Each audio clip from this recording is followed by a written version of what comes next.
France.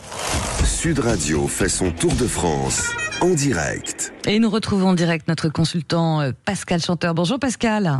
Bonjour à toutes et tous. Alors dites-moi Pascal, avant de parler de l'étape d'aujourd'hui, un mot quand même sur l'étape d'hier, remportée une nouvelle fois par Pogačar. Racontez-nous. Oui, écoutez, Tadej Pogačar a démontré toute sa classe encore une fois hier.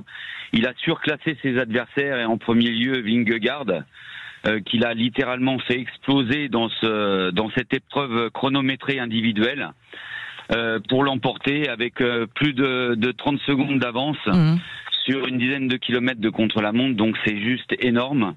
Et là-dessus, eh bien aujourd'hui, l'étape du jour, la grande étape pyrénéenne, l'étape fleuve de cette deuxième semaine, qui est aujourd'hui un petit peu sous les nuages. Ah oui. Donc pas de chaleur. C'est mieux. Un petit peu de grisaille, un petit peu de pluie, ça va être un peu humide. Donc on va voir si ça va s'améliorer au fil de l'étape. Pourquoi on dit que c'est une étape reine dans les Pyrénées, celle-ci alors ? Eh bien écoutez, 4 ascensions. Oui. 4 ascensions qui sont très connues par les cyclistes, le Tourmalet, l'Aspin, le Perresourde, et pour finir, Super Bagnères. Ça fait très longtemps. La dernière fois que nous y sommes allés, c'était à l'époque du duel Hinault-Lemon, que Lemon avait remporté.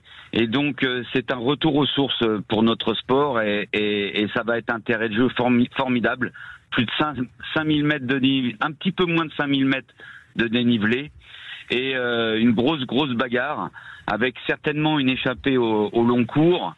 Mais vous savez, les leaders du classement général ont toujours envie de bien faire sur des étapes mythiques comme celle-là.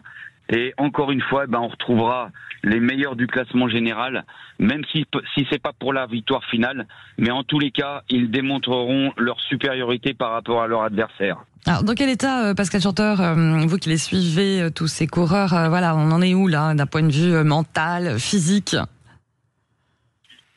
Écoutez, hier, les délais ont été un petit peu rallongés pour la bonne et simple raison que le peloton est fatigué, et qui plus est, sur les premiers jours du Tour de France, on roulait toujours très très vite sous des chaleurs assez importantes.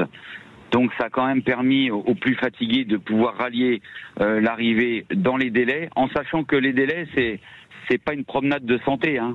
Les coureurs, ils sont quand même obligés de se donner à fond pour ne pas être à la maison le soir, c'est ça, les délais. Donc hier, même si ça a fait que 10 kilomètres, je peux vous dire que tous les coureurs on avait plein les souliers et pour finir avec une montée à Péragude sur l'aérodrome à plus de 18% de montée, je peux vous dire que c'était pas une partie de plaisir. Ah ouais, forcément.